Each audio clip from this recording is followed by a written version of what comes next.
The Beginner's Guide to VA Home Loans.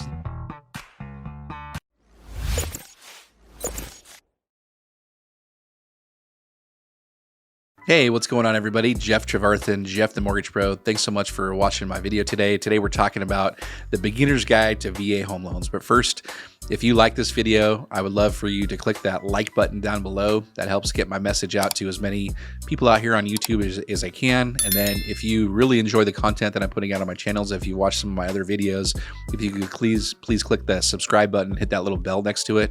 That'll give you all the notifications of when I put out a different video. Usually it's every Tuesday and Thursday for the most part, but that helps me out a lot. Okay, so let's talk about VA loans. You guys know that this is, if you've watched any of my videos before, this is my favorite type of loan to do. This is the way that I can give back to the community of veterans who have served our country across the United States. I was not a service member. I had my parents or my dad was a service member. Lots of people in my family have been service members, and this is my way to give back to veterans. So I love doing these loans, number one. And you know, it's just a really good loan to do, and that's my way to help people out. So I love doing loans for veterans, okay? So here's what we're gonna do when we get a loan for you. We're gonna definitely look at some different options. I always wanna make sure that we compare whether a VA loan is the right option for you. 99% of the time when we do comparisons between a VA loan, a conventional loan, or a VA loan and an FHA loan, or all three of those loans for the matter of fact, 99% of the time the VA loan is going to be the best option for the veteran, okay? So, but I want to make sure that you always understand your different options or what are the different things that are out there. So just understand that if you get a chance to work with me, we are going to make sure that we look at some different options for you going forward, okay?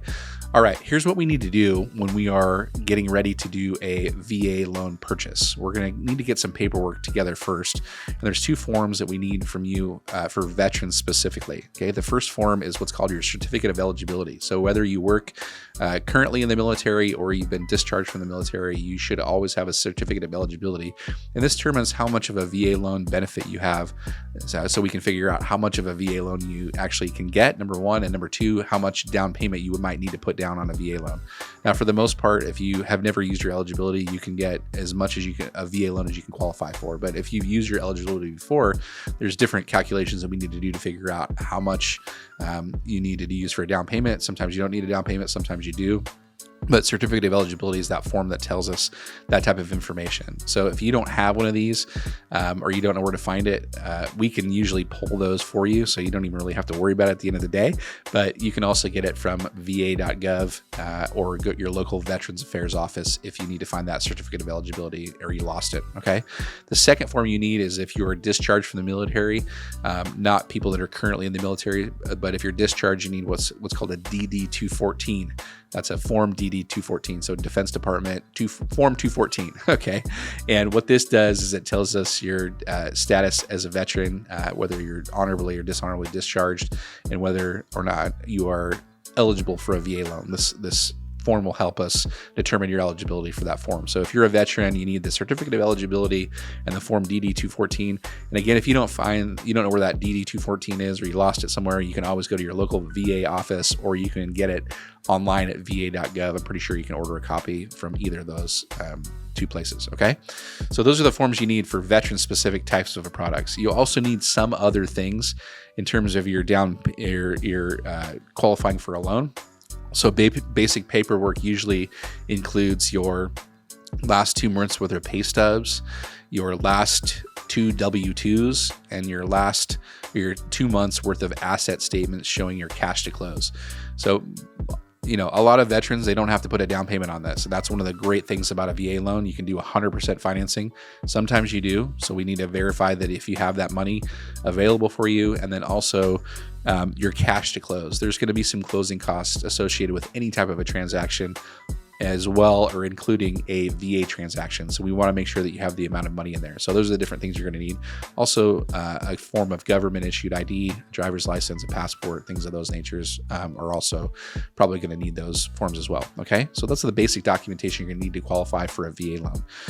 Then what we're going to do is we're going to submit a loan application. So a loan application is the same wherever lender you go to. The Uniform Residential Loan Application is what it's called, 1003. You're going to see everybody have the same exact questions on a loan application form. And what we're going to ask about is your income, your assets, your credit, and your liabilities.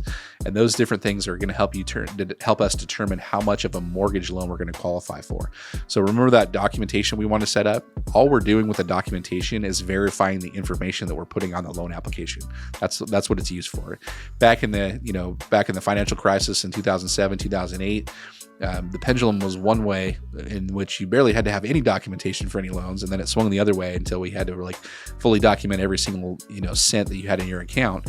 And it's kind of back in the medium area right now, but that's why we need to have that documentation just to support what we're putting on the loan application at the end of the day. Okay, so submitting your loan application is the second step after you've gathered your initial documentation for your VA loan. Okay. So once we have all that stuff, we're going to send it through our underwriting system, and we are going to have an underwriter take a look at your credit profile and determine how much of a VA loan we can get you. And we're going to try to qualify you for the maximum VA loan that we can get you. What I like to do, and I think other people like to do this too in terms of loan officers, is let's determine what your maximum is, and we're going to work backwards from there and figure out what fits in your budget. Right? We want to figure out how much of a loan we can qualify first, and then we want to determine, okay, underneath that large number that you might see on there, how much of a loan do you actually want to make a monthly payment on? And that will help us determine where you need to go out and search for a property when we find that price point. Okay. So getting a fully underwritten VA approval is going to take a couple days. So just be patient.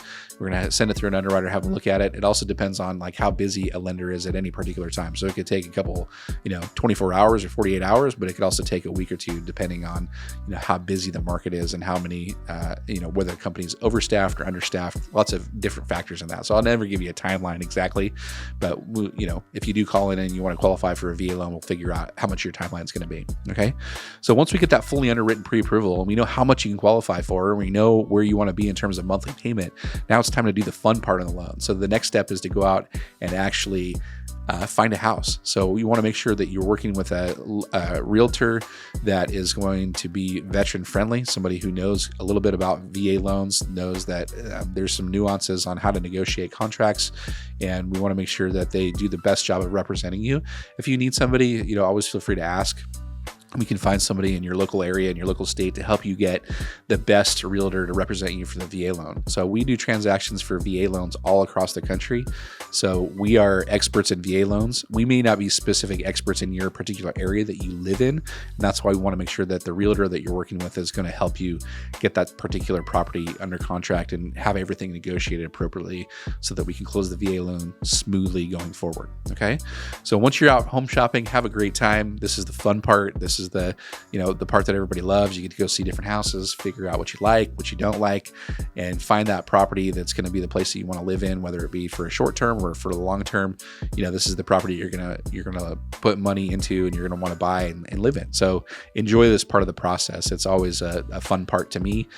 Over the couple of houses that I've bought, and I think that hopefully it'll be a fun part for you too. Okay. So once we're under contract, we're going to have to do a couple things. The lender, for example, is going to have to do an appraisal on a property.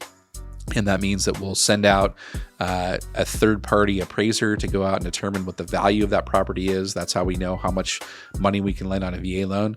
I would say 8.5 out of 10 or 9 times out of 10, the appraisal comes back at the purchase price. At the end of the day, though, that's a variable. We never know what it's going to come back at.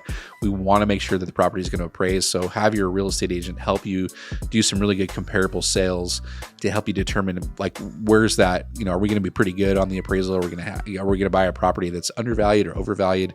Want to make sure that all those things are lined up. But when we're in contract, we have to do that appraisal to help us determine what the value of the property is.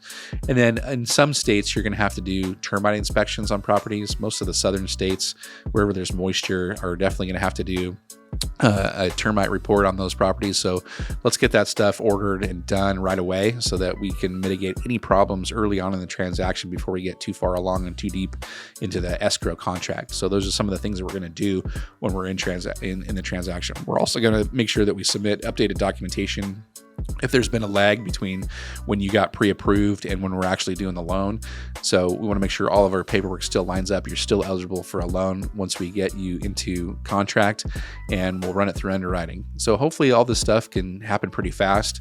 We usually want to try to close within 30 days. Other instances, you maybe need a longer closing or a shorter closing. We can usually accommodate most people's requests on what we're trying to do in terms of the length of the closing time with a VA loan, okay? And then at the very end of the transaction, we're going to make sure everything lines up. We're going to get your full approval. Everything looks good on the property. You are ready to buy that property. You're going to take your money and you're going to put it in escrow to close that transaction. And once everybody's agreed and ready to go, and we've got all of our paperwork signed, your big giant stack of paperwork that you have to sign at the end of the day, when you get your home loan and get your house, and then we're going to wire our money in from the bank, and you are going to have whatever funds you have to close in there, and then that transaction is done, and hopefully it'll record within a day or two, or maybe even the same day, depending on what state you're in, and you're going to get the keys to your new property. So that's the process from start to finish, from documentation all the way through closing. That's the beginner's guide to VA loans. If you like this video, again, please make sure you like and subscribe. Thanks so much for watching. If you have any questions at all, I'm going to put my calendar link down below, and you can feel free to schedule a call with me. I'd love to chat with you more about VA loans and VA mortgages, and let's get you into your next house. Have a great day. Talk to you soon. Bye.